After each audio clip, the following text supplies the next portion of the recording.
ಮಾಡುವ ಕೆಲಸವನ್ನು ಕಾಯಕವಾಗಿಸಿದವರು, ಹಂಚಿಕೊಂಡು ತಿನ್ನುವುದನ್ನು ದಾಸೋಹವಾಗಿಸಿದವರು, ಜಾತಿಭೂತವನ್ನು ಒಡೆದೊಡಿಸಿ ಇವನಾರವನೆನ್ನದೆ ಇವ ನಮ್ಮವನೆಂದು ಅಪ್ಪಿಕೊಂಡವರು ಬಸವಾದಿ ಶಿವಶರಣರು. 800 ವರ್ಷಗಳಷ್ಟು ಹಿಂದಿಂದೆ ಜಾತಿ ಎಂಬ ಪೆಡಂಭೂತವನ್ನು ಸಮಾಜದಿಂದ ಅಟ್ಟಿದವರು. ಅಂತರ್ಜಾತೀಯ ವಿವಾಹವನ್ನು ಮಾಡಿ ಮಾನವ ಜಾತಿಯೇ ತಾನೊಂದೇ ವಲಂ ಎಂದವರು. ಮನುಸಂಸ್ಕೃತಿಯನ್ನು ಮರೆಮಾಡಿ ಮೌನಿಯಾದ ಮಹಿಳೆಗೆ ಮಾತು ಕೊಟ್ಟವರು. ಅನುಭವ ಮಂಟಪವೆಂಬ ಮೊದಲ ಸಂಸತ್ತನ್ನು ನಿರ್ಮಿಸಿ ವಿಶ್ವಕ್ಕೆ ಮಾದರಿಯಾದವರು. ಅಂಥ ಶರಣ ಸಂಸ್ಕೃತಿಯನ್ನು ಅಡಿಪಾಯವೆನಿಸಿದವರು ಜಂಗಮ ಪ್ರೇಮಿ ನುಲಿಯ ಚಂದಯ್ಯ ಶರಣರು. ಗುರವೇ ಸರ್ವಲೋಕಾನಾಂ ವಿಷಜೇ ಭವರೋಗಿಣಾಂ ನಿಧಯೇ ಸರ್ವವಿದ್ಯಾನಾಂ ದಕ್ಷಿಣಾಮೂರ್ತಯೇ ನಮಃ.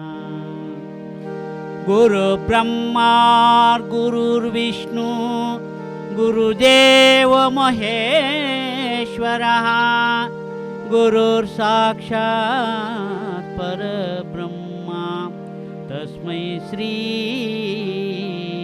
ಗುರುವೇ ನಮಃ. ಶ್ರೀ ಜಗದೊಡೆಯ ನೀಲಕಂಠೇಶ್ವರ ಮಹಾಸ್ವಾಮಿಗಳಿಗೆ ಜಯವಾಗಲಿ. ಶ್ರೀ ವಿಶ್ವಗುರು ಬಸವಣ್ಣನವರಿಗೆ ಜಯವಾಗಲಿ. ಶ್ರೀ ಗುರು ಚರಂತಾರ್ಯ ಮಹಾಸ್ವಾಮಿಗಳಿಗೆ ಜಯವಾಗಲಿ, ಜಯವಾಗಲಿ, ಜಯವಾಗಲಿ. ನೆರೆದ ಸಮಸ್ತ ದೈವಕ್ಕೆಲ್ಲ ಶರಣರಪ್ಪ, ಶರಣು ಶರಣಾರ್ಥಿಗಳು. ಇದೇನಿದು ಎರಡೆರಡು ಸಲ ಶರಣು ಅಂತಾರಂತ ಅಂತೀರಾ? ಇಲ್ಲೇ ಇರೋದು ನೋಡಿ, ನಾನೀಗ ನಿಮ್ಮನ್ನೆಲ್ಲ ಆ ಶರಣಯುಗಕ್ಕೆ, ಅಂದರೆ 12ನೇ ಶತಮಾನಕ್ಕೆ ಕರೆದೊಯ್ಯುವೆ ನೋಡಿ. ಅದು ಕಾಯಕ ದಾಸೋಹದ ಪರಿಕಲ್ಪನೆಯನ್ನು ವಿಶ್ವಕ್ಕೆ ಪ್ರತ್ಯಕ್ಷ ತೋರಿದ ಯುಗ.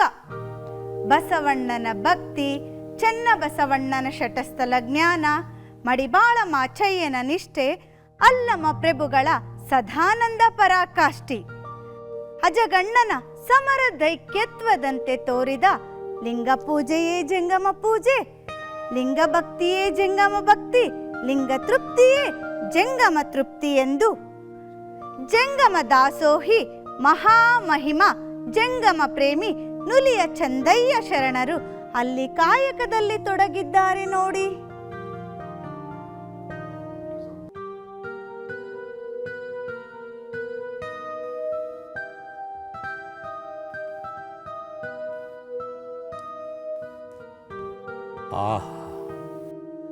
ಎಲ್ಲದೂ ಬಸವಭಯ, ಎಲ್ಲಿ ನೋಡಿದರೂ ಬಸವಣ್ಣನವರೇ.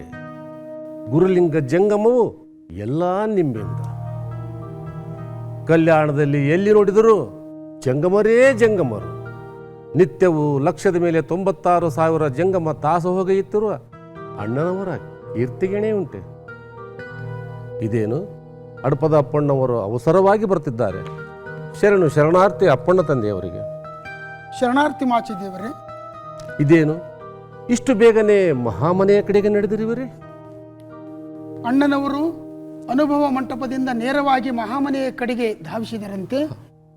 ಏನೋ ಅವಸರದ ಕೆಲಸವಿರಬಹುದು, ಅದಕ್ಕಾಗಿ ನಡೆದಿರುವೆ. ಆಹಾ, ಯಾರ ದರ್ಶನಕ್ಕಾಗಿ ಅನವರತ ಹಂಬಲಿಸುವರು ಅಂತಹ ಮಹಾನುಭಾವರ ಆಪ್ತ ಕಾರ್ಯದರ್ಶಿಯಾಗಿ ಅನವರತ ಸೇವೆಗೈಯುವ ನೀವೇ ಸುದೈವಿಗಳು. ಅಣ್ಣನವರ ಕಾರುಣ್ಯ ಬಹಳ ದೊಡ್ಡದು ಮಾಚಿದೇವರೇ. ಅಂದ ಹಾಗೆ ನುಲಿಯ ಚಂದಯ್ಯ ಶರಣರ ಜಂಗಮ ದಾಸೋಹದ ಕುರಿತಾದ ವಿವರಗಳ ಚರ್ಚೆಯನ್ನಾದರೂ ತಾವು ತಿಳಿದುಕೊಂಡಿರುವಿರ? ಕೇಳಿದೆ. ಅವರ ಹೇಳಿಕೆಗೆ ಆಯುಧಕ್ಕೆ ಮಾರಯ್ಯನವರು ಸಮರ್ಥನೆ ನೀಡಿದರಂತೆ. ಕಾಯಕದಲ್ಲಿ ನಿರತನಾದೊಡೆ ಲಿಂಗದ ಹಂಗೂ ಅರಿಯಬೇಕೆಂದು. ಆಹಾ, ಅಣ್ಣನವರು ನೆಟ್ಟ ಕಾಯಕದ ಬೀಜ ಎಮ್ಮರವಾಗಿ ಕಲ್ಪವೃಕ್ಷವಾಗಿದೆ ಕಲ್ಯಾಣದಲ್ಲಿ ಬಸವ ತಂದೆ. ಶತಶತಮಾನಗಳಿಗೂ ಸರ್ವಕಾಲಕ್ಕೂ ಸರ್ವ ದೇಶಗಳಿಗೂ ಕಾಯಕ ದಾಸೋಹವೇ ಸಂವಿಧಾನವಾಗಿ ರೂಪುಗೊಳ್ಳುತ್ತದೆ. ಸಮಾನತ್ವ ಸಮಾಜಕ್ಕೆ ಇದೇ ಬುನಾದಿ ಎಂದು ಅಣ್ಣನವರು ಪ್ರತ್ಯಕ್ಷವಾಗಿ ತೋರಿಸಿದ್ದಾರೆ. ಅದು ಚಂದಯ್ಯ ಶರಣರೇ ಬಂದರು. ಬನ್ನಿ ಚಂದಯ್ಯ ಶರಣರೇ. ಶರಣು ಶರಣಾರ್ಥಿ ತಂದೆ. ಉಭಯ ಶರಣರಿಗೆ ಶರಣು ಶರಣಾರ್ಥಿ. ಶರಣು ಶರಣಾರ್ಥಿ. ಸಕಲವು ಕುಶಲವೇ ತಂದೆ. ಜೀವನ ಸಾಫಲ್ಯಕ್ಕೆ ಕಲ್ಯಾಣವನ್ನೇ ಭಕ್ತಿಯ ಹೊರತೆಯನ್ನಾಗಿಸಿದ ಗುರು ಬಸವಣ್ಣನಿರುವಾಗ ಕೊರತೆಯ ಪದಕ್ಕೆ ಅರ್ಥವೆಲ್ಲಿ? ನಾವೀಗ ತಮ್ಮ ಕಾಯಕದ ನಿಲುವನ್ನು ಕುರಿತು ಚರ್ಚಿಸುತ್ತಿದ್ದೆವು. ಇದೆಲ್ಲದಕ್ಕೂ ಪ್ರೇರಕರು ಪೂರಕರು ಬಸವ ತಂದೆಯವರು. ಆ ಶರಣರೇ, ನನಗಿನ್ನು ಅಪ್ಪಣೆಗೆ ಕಾಯಕಕ್ಕೆ ನಡೆದಿರುವೆ. ಮುಂದೆ ದಾಸೋಹಕ್ಕೆ ವಿಳಂಬವಾಗಬಾರದಲ್ಲವೇ? ಆಗಲಿ ಶರಣರೇ. ಅಂದ ಹಾಗೆ ಅಲ್ಲಿ ಹಳ್ಳದ ದಂಡೆಗೆ ಹುಲ್ಲು ಹುಲಸಾಗಿ ಬೆಳೆದಿದೆ. 3 ದಿನಕ್ಕಾಗುವಷ್ಟನ್ನು ಒಯ್ದರೆ ಆ ಸಮಯ ದಾಸೋಹಕ್ಕೆ ಉಳಿತಾಯವಾಗುವುದಲ್ಲವೇ? ತಂದೆ, ಹಿಂದಿಂಗೆ ನಾಳಿಂಗೆ ಎಂದು ಕೂಡಿಡುವ ಪ್ರವೃತ್ತಿ ಶರಣ ಜೀವಿಗಳದ್ದಲ್ಲವಲ್ಲ. ಪ್ರಕೃತಿಯಲ್ಲಿ ಎಲ್ಲವೂ ವಿಫುಲವಾಗಿದೆ. ನಮಗೆ ಅವಶ್ಯಕತೆ ಇದ್ದಷ್ಟನ್ನು ಪಡೆದುಕೊಳ್ಳುವ ಹಕ್ಕು ನಮಗಿದೆ. ನಾಳೆಯ ಚಿಂತೆ ಅವನದಲ್ಲವೇ? ಹಾಗೆ ಕೂಡಿಟ್ಟು ದಾಸೋಹ ಮಾಡಿದರೆ ಅದು ಹೇಗೆ ಸತ್ಯ ಶುದ್ಧ ಕಾಯಕವಾದೀತು? ಶರಣರೇ, ಪ್ರಕೃತಿ ಎಲ್ಲ ಜೀವಿಗಳ ಸ್ವತ್ತಲ್ಲವೇ? ಈ ಮಾತನ್ನು ತಾವು ಅರಿಯದವರೇ ನನ್ನನ್ನು ಪರೀಕ್ಷಿಸುವಿರಾ ಶರಣರೇ? ಹಾಗೇನೂ ಇಲ್ಲ ತಂದೆ. ಸ್ವಾರ್ಥರಹಿತ ಸಮಾಜದ ನಿರ್ಮಾಣ ನಡೆನುಡಿ ಶುದ್ಧವಾಗಿಟ್ಟುಕೊಂಡವರಿಂದ ಮಾತ್ರ ಸಾಧ್ಯವೆಂದು ಅಣ್ಣನವರು ಸಾಧಿಸಿ ತೋರಿಸಿದ್ದಾರೆ. ಆ ದಾರಿಯಲ್ಲಿ ಎಲ್ಲ ಶರಣರು ಕ್ರಮಿಸುತ್ತಿದ್ದಾರೆ. ಅಂದ ಹಾಗೆ ಪರೀಕ್ಷಿಸುವುದಂತೂ ಶರಣರು ನಡೆತಪ್ಪದ ಧೀರರಲ್ಲವೇ? ನಿಮ್ಮೊಡನೆ ವಾದವೇ? ಸಕಲವನ್ನು ಬಲ್ಲವರು ತಾವು. ತಂದೆ, ನನಗೆ ಅಪ್ಪಣೆ ನೀಡಿ, ನಾನು ಬರುತ್ತೇನೆ. ಅಗತ್ಯವಾಗಿ.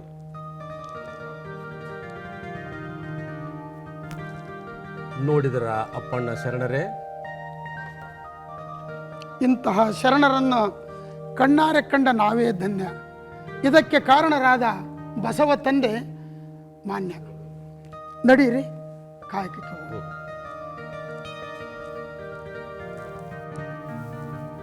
ಸಂಸಾರ ಸಾಗರದ ಮಧ್ಯದೊಳಗೆ ಬೆಳೆದ ಹೂಡಿಕೆಯ ಹುಲ್ಲನ್ನು ಕೊಯ್ತಂದು ಮತ್ತಮ ಕಣ್ಣ ತೆಗೆದು ಕಣ್ಣೀಯ ಮಾಡಿ ಪರವೆಂಬ ಉದಯದ ಗಂಟದಿಕ್ಕಿ ತುದಿಯಲ್ಲಿ ಮಾಟ ಕೂಟವೆಂಬ ಮನದ ಕುಣಿಕೆಯೊಳಗೆ ಕಾಯಕವಾಗಿತ್ತು. ಇದು ಕಾರಣ ಚಂದೇಶ್ವರ ಚಂದಯ್ಯ ತ್ರಿಕಣಪೂರ್ವಕವಾಗಿ ಕಾಯಕದಲ್ಲಿ ನಿರತನಾಗಿದ್ದಾನೆ. ಇಂತಹ ಕಾಯಕ ನಿಷ್ಠೆಯನ್ನು ಸಮಸ್ತ ಲೋಕಕ್ಕೆ ಪ್ರಕಟಪಡಿಸುವ ನಿಟ್ಟಿನಲ್ಲಿ ನಾನೀಗಲೇ ಚಂದಯ್ಯನ ಕೊರಳಿನಿಂದ ಕಳಚಿ ಬೀಳಿದೆ. ಅಯ್ಯೋ ಅಯ್ಯೋ ಚಂದಯ್ಯ!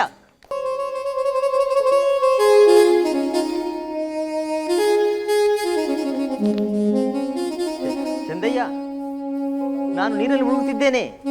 ನಾನು ನಿನ್ನ ಕೊರಳಿನ ಇಷ್ಟಲಿಂಗ. ಹಿಡಿದುಕೋ ಚಂದಯ್ಯ, ಹಿಡಿದುಕೋ. ಇದೇನು ಲಿಂಗಯ್ಯ, ಹೀಗೇಕೆ ಮಾಡಿದೆ? ಇಡೀ ಬ್ರಹ್ಮಾಂಡವೇ ನಿನ್ನ ಮುಷ್ಟಿಯಲ್ಲಿ ಹಿಡಿದ ನೀನು ನನ್ನ ಕೊರಳನ್ನು ಹಿಡಿಯಲಾಗಲಿಲ್ಲವೇನು? ಇದೆಂಥ ವಿಚಿತ್ರ! ನಾನು ಕಾಯಕದಲ್ಲಿ ನಿರತನಾದಾಗ ನೀರಿಗೆ ಬಿದ್ದಿರುವೆ ಎಂದಾಗ ವೃಥಾ ಕಾಲಹರಣ ಮಾಡಲು ನನಗೆ ಇಚ್ಛೆ ಇಲ್ಲ. ಏನೋ ಆಯತಪ್ಪಿ ಬಿದ್ದು ಬಿಟ್ಟೆ. ಬೇಗ ನನ್ನನ್ನು ಎತ್ತಿಕೋ. ಎಲ್ಲಿ ಬೇಕೆಂದರಲ್ಲಿ ನನಗಿರಲಾಗದು. ಬೇಗನೆ ಎತ್ತಿಕೋ ಚಂದಯ್ಯ. ಇದೇನು ಲಿಂಗಯ್ಯ, ನನ್ನನ್ನು ಪರೀಕ್ಷಿಸುವೆಯಾ? ನನಗೆ ಕಾಯಕಕ್ಕೆ ಸಮಯವಾಯಿತು. ಇನ್ನು ಕಣ್ಯವಸಿದು ಜಂಗಮ ಆರಾಧನೆ ಮಾಡಬೇಕಾಗಿದೆ. ನನ್ನಿಂದಾಗದು ಲಿಂಗಯ್ಯ, ನನ್ನಿಂದಾಗದು. ಇದು ಬೇಕೆಂದೇ ಘಟಿಸಿದ ಪ್ರಮಾದವಲ್ಲ. ಏನೋ ಜಗದ ಜನರ ಜಂಜಡಗಳಿಗೆ ಗಮನ ಕೊಟ್ಟ ಕಾರಣ ಹಿಡಿದ ತಪ್ಪಿತು. ನನ್ನನ್ನು ಸತಾಯಿಸಿದರು ಚಂದಯ್ಯ. ನಿನ್ನನ್ನು ಬಿಟ್ಟು ಅಗಲಿರಲಾರೆ.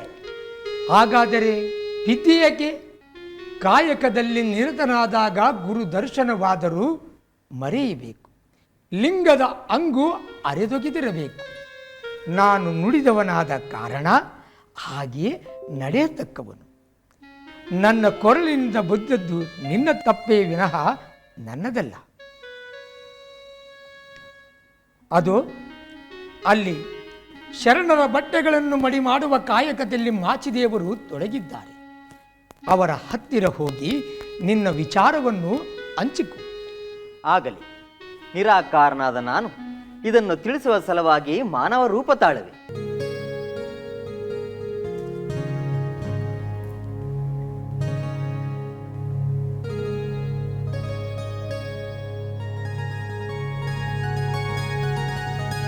ಚಂದಯ್ಯ, ಸಮಾಧಾನವಾಗಿ ನಡಿ. ಮಾಚಯ್ಯನವರಲ್ಲಿ ಈ ವಿಷಯವನ್ನು ಪ್ರಸ್ತಾಪಿಸೋಣ. ಲಿಂಗಯ್ಯ, ಹಾಗಾದರೆ ನೀನು ಮುಂದೆ ನಡೆ, ನಾನು ಬರುವೆ. ಆಗಲಿ, ನಾನು ಮುಂದೆ ನಡೆದಿರುವೆ.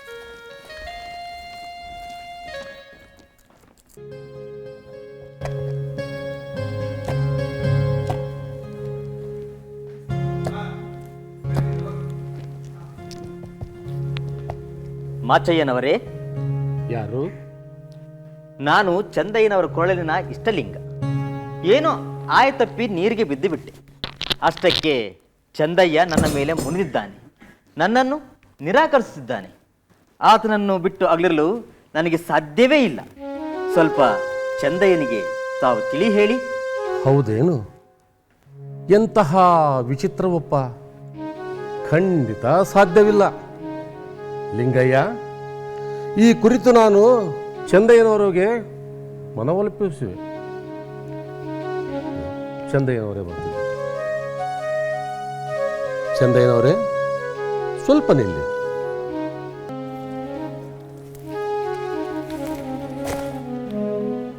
ನೋಡಿ, ನಿರಾಕಾರನಾದ ಲಿಂಗಯ್ಯ ನಿಮ್ಮ ಕೊರಳೊಳಗಿನಿಂದ ಕಳಿಸಿ ಬಿದ್ದ ಕಾರಣಕ್ಕೆ ಈಗ ಸಾಕಾರ ರೂಪನಾಗಿ ನಿಮ್ಮಿಂದ ಅಗಲಿರಲಾರನೆಂದು ಅಂಗಲಾಚಿ ಬೇಡಿಕೊಳ್ಳುತ್ತಿದ್ದಾನೆ. ನಿಮ್ಮ ಇಷ್ಟ ಲಿಂಗವೇ ನುಡಿಯುತ್ತಿದೆ, ನಾ ಬರುವೆ ಬರುವೆ ಎಂದು. ಆಹಾ, ಆ ಧ್ವನಿಯೊಳಗೆ ಎಷ್ಟೊಂದು ಇಂಪಿದೆ, ಅದರೊಳಗೆ ಎಂತಹ ಸುಖವಿದೆ. ಸುಖದ ಮೇಲೆ ಸುಖ ಬಂದರೆ ಬೇಡವೆನ್ನುವರುಂಟೆ, ಸಿಹಿಗೆ ಸಿಹಿ ಸೇರಲು ಕಹಿಯಾಗಬಹುದೇ? ಮಾಚಯ್ಯ ತಂದೆಯವರೇ, ನಿಮ್ಮ ಮಾತಿನಲ್ಲಿ ದಿಟವಿದೆಯಾದರೂ ನಾನೇನು ತಪ್ಪು ಮಾಡಿದೆನೆಂದು ಆತ ನನ್ನಿಂದ ಅಗಲಿದ? ನಾನೇನು ಹೋಗೆಂದು ಹೇಳಲಿಲ್ಲ. ಹೀಗೆ ಕಾಯಕದಲ್ಲಿ ನಿರತನಾದಾಗ ಬೇಕೆಂದು ಆತನನ್ನು ಉದಾಸೀನ ಕೂಡ ಮಾಡಿದಾತನಲ್ಲ. ಅಲ್ಲದೆ ಬೇಸರ ಬರುವಂತೆಯೂ ನಡೆದುಕೊಂಡಿಲ್ಲ. ಹೀಗಿದ್ದು ನನ್ನಿಂದ ಸುಮ್ಮನೆ ದೂರವಾದುದ್ದೇಕೆ? ಬೇಕೆಂದೇ ಬೀಳಿಲ್ಲ ಎಂಬ ಸತ್ಯವನ್ನು ನಾನಾಗಲೇ ಹೇಳಿದೆನಲ್ಲ. ಅಂಗದಿಂದ ಅಗಲುವುದನ್ನು ಸಂಗಯಪುರಿ ನಿಮ್ಮ ಗುರು ಚೆನ್ನ ಬಸವಣ್ಣನವರೂ ಒಪ್ಪರು. ಲಿಂಗವಿಲ್ಲದ ಅಂಗ. ಮಾಚಯ್ಯ ತಂದೆಯವರೇ, ಆವಾವ ಕಾಯಕದಲ್ಲಿ ಭಾವ ಶುದ್ಧವಾಗಿದ್ದರೂ ಅದೇ ಗುರುಲಿಂಗ ಜಂಗಮಕ್ಕೆ ಒಪ್ಪಲ್ಲವೇ ಮಡಿವಾಳನವರೇ? ಚಂದಯ್ಯನವರೇ, ಅದ್ವೈತವನ್ನು ನೀವು ಅರಿಯದವರಲ್ಲ. ಹಾಗೆಯೇ ಲಿಂಗವಂತರಿಗೆ ಲಿಂಗವೇ ಅಧಿಕ. ಅದಿಲ್ಲದೆ ಯಾವ ಕಾರ್ಯವೂ ಜರಗಬಹುದು. ನೀವು ಎಂದಿನ ತನಕ ಕಾಯಕ ದಾಸೋಹ ಮಾಡುವಿರೋ ಅಂದಿನ ತನಕ ಲಿಂಗ ಪೂಜೆಯನ್ನು ಮಾಡಬೇಕಲ್ಲವೇ? ಮಾಚಯ್ಯನವರೇ, ಖಂಡಿತ ಉಳಿಯದು. ಆ ಲಿಂಗಯ್ಯ ದೊಡ್ಡವ. ಘನಲಿಂಗವೆಲ್ಲೆದ್ದರೆ ಅಲ್ಲಿಯೇ ಪರಿಪೂರ್ಣ. ಮೇಲಾಗಿ ಲಿಂಗವೋಯಿತೆಂಬ ಸಂದೇಹ ಉಂಟಾದರೆ ಈ ಅಂಗ ಉಳಿಯಬಹುದೇ? ಆತ್ಮಸ್ವರೂಪರಾದ ಆತ ಹೋದಲ್ಲಿ ಈ ಘಟವೆಷ್ಟು ಕ್ಷಣ ಉಳಿದೀತು ತಂದೆ, ಈ ಘಟವೆಷ್ಟು ಕ್ಷಣ ಉಳಿದೀತು. ಚಂದಯ್ಯನವರೇ, ಅಂಗಕ್ಕೆ ಇಷ್ಟಲಿಂಗವನ್ನಿತ್ತ ಆ ಗುರು ಕೂಡ ಲಿಂಗಧಾರಿಯಾಗಿದ್ದು ಲಿಂಗ ಪೂಜಿಸಲೇಬೇಕು. ಹಾಗೆಯೇ ಆ ಗುರುವಿನಿಂದ ಕೊಡಲ್ಪಟ್ಟ ಲಿಂಗ ದೈವ ಕಳೆ ಪಡೆದಿರಬೇಕು. ನೀವಾಯ್ದುಕೊಂಡ ಈ ಕಾಯಕದ ಶ್ರೇಷ್ಠತೆಯ ಕಾಯಕ ಜಂಗಮೂ ಕೂಡ ಲಿಂಗವಂತದ್ದೇ. ಹಾಗೂ ಲಿಂಗವಿಲ್ಲದೆ ಯಾವ ಕಾರ್ಯವೂ ಜರುಗುವುದಿಲ್ಲ. ನೀವು ಆಯ್ದುಕೊಂಡಿದ್ದ ಕಾಯಕವೇ ಅಂತಹದ್ದು. ಜಂಗವಿಲ್ಲದೆ ಲಿಂಗವಿಲ್ಲ, ಈ ಅಂಗವಿಲ್ಲದೆ ಇರಬಹುದೇ?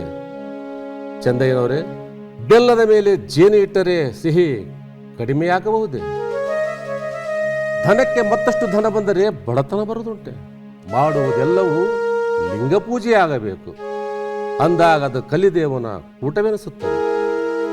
ಮಾಚಯ್ಯ ತಂದೆಯವರೇ, ಚಂದಯ್ಯನವರೇ, ನಿಮ್ಮ ಮಾತನ್ನು ಅಲ್ಲಗಳೆಯುತ್ತೇನೆಂದು ದಯವಿಟ್ಟು ನನ್ನ ಮೇಲೆ ಬೇಸರಗೊಳ್ಳಿದಿರಿ. ಏಕೋ ಏನೋ ಮೊದಲಿನಿಂದಲೂ ಈ ಲಿಂಗ ಪೂಜೆಯ ಕುರಿತಾಗಿ ನನ್ನಲ್ಲಿ ಈ ಆಲೋಚನೆ ಕಾಡುತ್ತಿತ್ತು. ಹಾಗೆ ನೋಡಿದರೆ ಕಾಯಕಲಿಂದಲೇ ಗುರುಲಿಂಗ ಜಂಗಮಕ್ಕೆ ಆರಾಧನೆಯಾಗುತ್ತಿದೆ. ಪ್ರತ್ಯೇಕ ಲಿಂಗ ಪೂಜೆಯ ಅವಶ್ಯಕತೆಯಾದರೂ ಏಕೆ? ವೃಥಾ ಕಾಲಕ್ಷೇಪವಲ್ಲವೇ? ನಿತ್ಯವೂ ಬೇಕಾದಷ್ಟು ಹುಲ್ಲನ್ನು ತಂದು ಸೀಳಿ ಹದ ಮಾಡಿ ಹಗ್ಗ ಒಸೆದು ಪೇಟೆಯಲ್ಲಿ ಮಾರಿ ತಂದು ದಾಸೋಹ ಮಾಡುವುದಾವಾಗ? ಈ ಲಿಂಗಯ್ಯನ ಕೆಲಸ ಹೆಸರಗೋಡೆ ತೊಳೆವ ಕೆಲಸ. ನನಗೆ ಅಪ್ಪಣೆಯನ್ನು ನೀಡಿ. ಹಾಗೆನ್ನದಿರು ಚಂದಯ್ಯ. ನನ್ನನ್ನು ಕೊರಳಲ್ಲಿ ಧರಿಸಿದ್ದರೂ ಚಿಂತೆ ಇಲ್ಲ. ನಿನ್ನ ಹಿಂದೆ ಕರೆದುಕೊಂಡಾದರೂ ಹೋಗು. ನಿನ್ನ ಕಾಯಕದಲ್ಲಿ ನೆರವಾಗು. ಸ್ವಲ್ಪ ಶಾಂತನಾಗು ಲಿಂಗಯ್ಯ.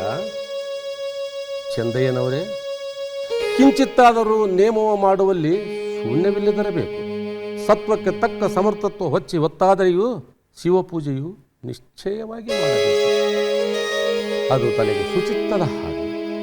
ಅದು ಕಲಿದೇವನ ಒದಗು ಕಾಣ ಚಂದಯ್ಯ. ಮಾಚಿದೇವರು, ಹಾಗೇ ಆಗಲಿ. ಲಿಂಗಯ್ಯ ನನ್ನೊಂದಿಗೆ ಬರಲಿ, ನನ್ನ ಕಾಯಕದಲ್ಲಿಯೂ ಭಾಗಿಯಾಗಿರಲಿ. ಆದರೆ ಕಾಯಕ ಕೆಡಬಾರದೆಂಬ ಮನವರಿಕೆಯಿಂದಿದ್ದರೆ ಸಾಕು. ನಾವಿನ್ನು ಬರುತ್ತೇವೆ. ಅಗತ್ಯವಾಗಿ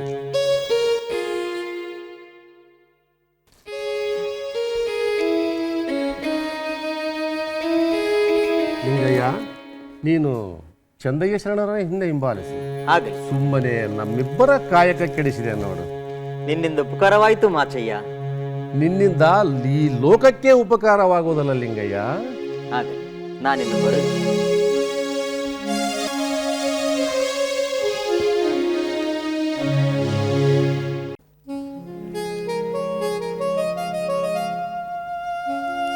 ನುಲಿಯ ಚಂದಯ್ಯ ಶರಣರು ಅಪ್ರತಿಮ ಜಂಗಮ ಪ್ರೇಮಿಗಳು, ಮಹಾಕಾಯಕನಿಷ್ಠರು. ಸತ್ಯಶುದ್ಧ ಕಾಯಕದಲ್ಲಿ ನಿರತರಾದಾಗ ಆಯ ತಪ್ಪಿ ಬಿದ್ದ ಲಿಂಗಯ್ಯನನ್ನೇ ತಪ್ಪಿತಸ್ಥನಾಗಿಸಿದ್ದಾರೆ.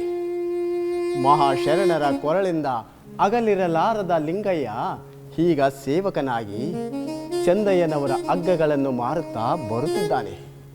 ನಾನೀಗ ಆತನಿಂದ ಎಲ್ಲ ಹಗ್ಗವನ್ನು ಪಡೆದು ನನ್ನಲ್ಲಿರುವ 1000 ಹೊನ್ನುಗಳನ್ನು ನೀಡಿ ಜಂಗಮ ದಾಸೋಹಕ್ಕೆ ಅನುಕೂಲ ಮಾಡಿಕೊಡುವೆ.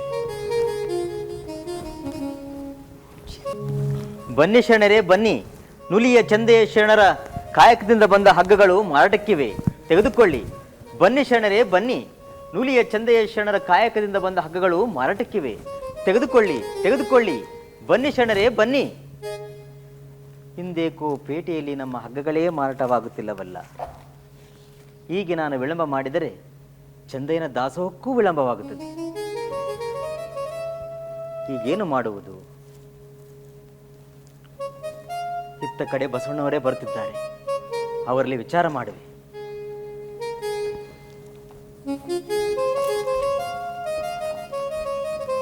ಅಯ್ಯ ಬಸವಣ್ಣ, ಶರಣು ಶರಣಾರ್ಥಿಗಳು. ಶರಣು ಶರಣಾರ್ಥಿ. ನಾನು ನುಲಿಯ ಚಂದಯ್ಯ ಶರಣರ ಕಾಯಕದ ಬಂದ ಹಗ್ಗಗಳನ್ನು ತಂದಿದ್ದೇನೆ. ಪೇಟೆಯಲ್ಲಿ ಒಂದೂ ಮಾರಲಿಲ್ಲ. ಇನ್ನು ನಿನಗಂತೂ ಬಿಡುಗಡೆಯೇ ಇಲ್ಲವಲ್ಲಯ್ಯ. ಶಿವನ ಪರೀಕ್ಷೆಯನ್ನು ಬಲ್ಲವರ್ಯಾರು? ಕೊಡು ಕೊಡು. ಮಹಾಮನೆಯಲ್ಲಿನ ದನಕರುಗಳಿಗೆ ಬೇಕಾಗುತ್ತವೆ. ಹಗ್ಗ ಹೆಚ್ಚಿಗೆ ಬೇಕೆಂದು ಹೇಳಿದ್ದರು. ಎಷ್ಟು ಕೊಡಲಿ ಬಸವಣ್ಣ? ಲಿಂಗಯ್ಯ, ಇವೆಲ್ಲವನ್ನೂ ಕೊಟ್ಟು ಬಿಡು. ತುಂಬಾ ಒಳ್ಳೇದೇ ಆಯ್ತು. ಪೇಟೆಯಲ್ಲಿ ಹೊತ್ತು ಮಾರೋ ಪ್ರಮೇಯವೇ ಇಲ್ಲ. ಹಾ ಹಾ, ಸರಿ. ಹಾಗಾದರೆ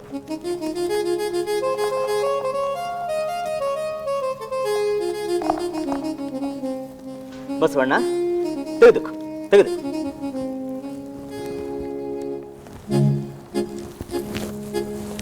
ಲಿಂಗಯ್ಯನವರೇ, ಹಾ, ಇವುಗಳಿಗೆ ಎಷ್ಟು ಧನವನ್ನು ಕೊಡಬೇಕು?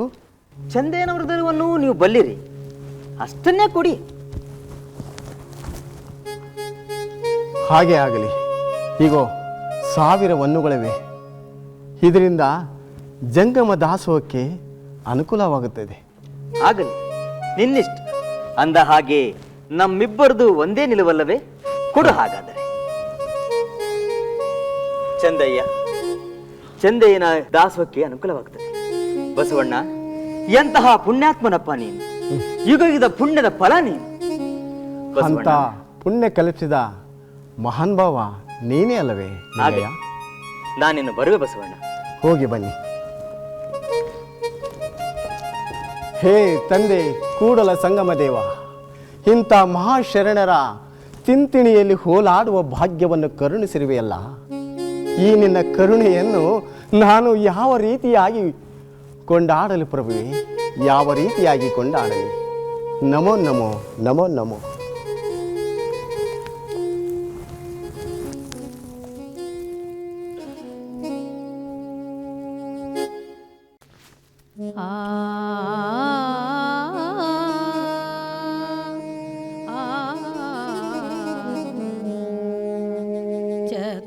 ಚಕೋರಂಗೆ ಚಂದ್ರಮನ ಬೆಳಗಿನ ಚಿಂತೆ ಅಂಬುಜಕ್ಕೆ ಭಾನುವಿನ ಉದಯದ ಚಿಂತೆ ಭ್ರಮರಂಗೆ ಪರಿಮಳದ ಬಂಡುಂಬುವ ಚಿಂತೆ ಏನಗೆ ನಮ್ಮ ಕೂಡಲ ಸಂಗಮ ದೇವರ ನೆನೆಯುವುದೇ ಚಿಂತೆ ಚಕೋರಂಗೆ ಚಂದ್ರಮನ ಬೆಳಗಿನ ಚಿಂತೆ.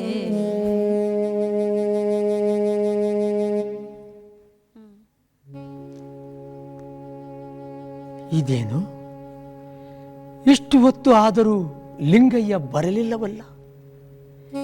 ಈ ಗೆದ್ದು ವಿಳಂಬ ಮಾಡಿದಾತನಲ್ಲ, ಇಂದೇಕು ವಿಳಂಬವಾಗುತ್ತಿದೆಯಲ್ಲ?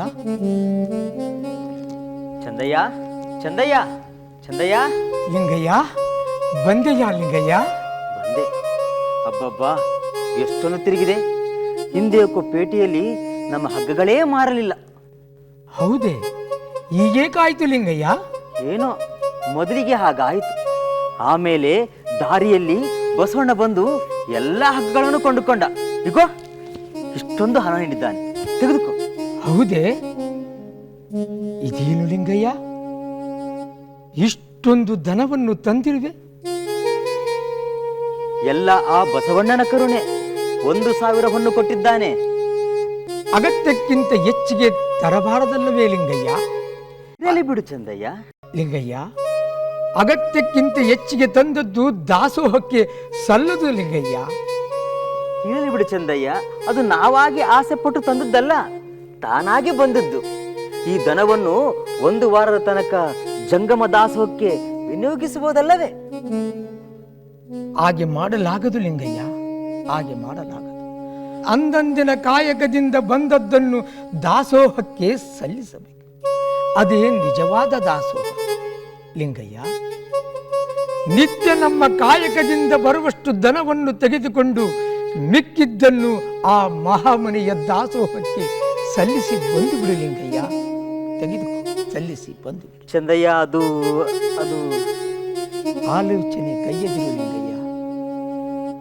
ಕಂದಿಸಿ ಕುಂದಿಸಿ ಬಂಧಿಸಿ ನೋಯಿಸಿ ಕಂಡವರನ್ನು ಬೇಡಿ ತಂದು ಜಂಗಮನೆಗೆ ಮಾಡಿದನೆಂಬ ದಂದುಗದ ಮಾಟಕ್ಕೆ ಲಿಂಗ ನೈವೇದ್ಯ ಸಲ್ಲದು ಲಿಂಗಯ್ಯ. ತನು ಕರಗಿ ಮನಬಳಲಿ ತೆರದನವನರೆದು ನೈದಿಲ್ಲದೆ ಸಂಶಯವಿಲ್ಲದೆ ಜಂಗಮಕ್ಕೆ ಮಾಡುವುದೇ ಕಾರೆಯ ಸೊಪ್ಪಾದರೂ ಕಾಯಕದಿಂದ ಬಂದದ್ದು ಲಿಂಗಾರ್ಪಿತವಾಗುವುದಲ್ಲದೆ ದುರಾಸೆಯಿಂದ ಬಂದದ್ದು ಅನರ್ಪಿತ.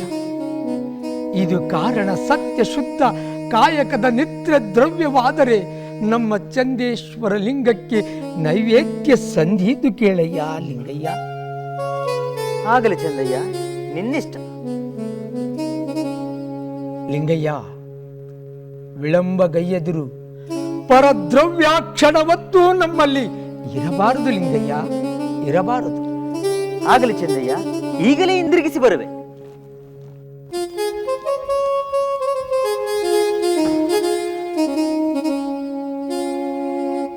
ಓ ಬಸವೇಶ, ಬಸವ ತಂದೆ, ನನ್ನನ್ನು ಈ ರೀತಿಯಾಗಿ ಪರೀಕ್ಷಿಸುವೆಯಾದಲ್ಲಿ ಕಲ್ಯಾಣದಲ್ಲಿಯ ಶರಣರು ಎಂದೆಂದಿಗೂ ನಿನ್ನ ನಿಯಮವನ್ನು ಉಲ್ಲಂಘಿಸುವರೇ ತಂದೆ? ಸಾಧ್ಯವಿಲ್ಲ, ಸಾಧ್ಯವಿಲ್ಲ ಬಸವೇಶ, ಸಾಧ್ಯವಿಲ್ಲ.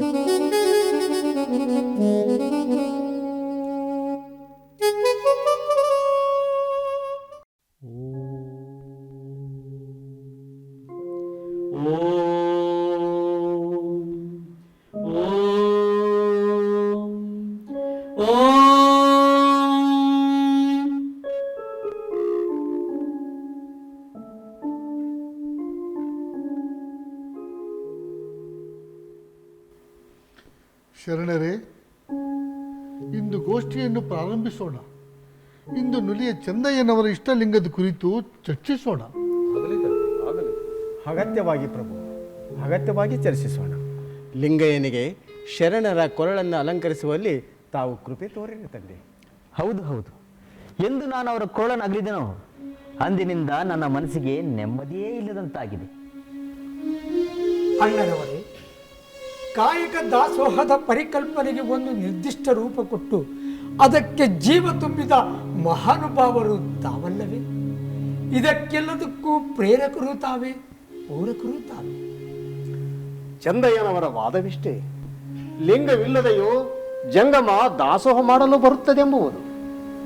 ತಂದೆ, ಇದರ ಬಗ್ಗೆ ಸಮಗ್ರ ಚರ್ಚೆ ಆಗಲಿ.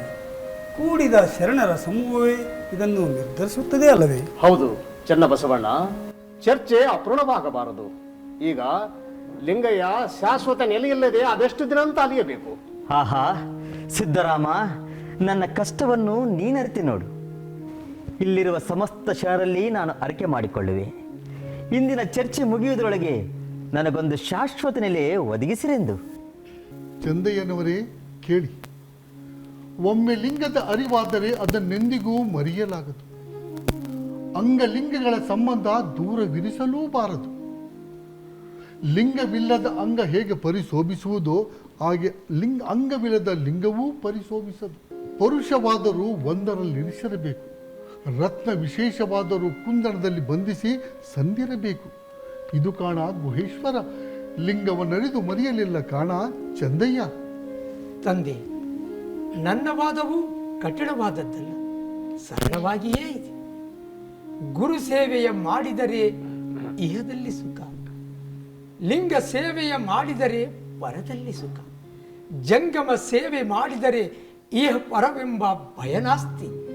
ಇದು ಚಂದೇಶ್ವರ ಲಿಂಗದ ಭಾವಕಾಣ ಪ್ರಭುವೇ. ಚಂದಯ್ಯ, ನಿನ್ನ ಪ್ರಶ್ನೆಗೆ ಅಷ್ಟೇ ಸರಳವಾದ ಉತ್ತರವೂ ಕೂಡ ಇಲ್ಲೇ ಇದೆ.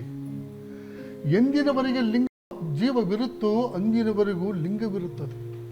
ಆ ಲಿಂಗಕ್ಕೆ ನಿನ್ನ ನಿತ್ಯ ಸಾಮಾನ್ಯವಾಗಿ ಪೂಜೆ ಅರ್ಪಿತವಾಗಿರುತ್ತದೆ.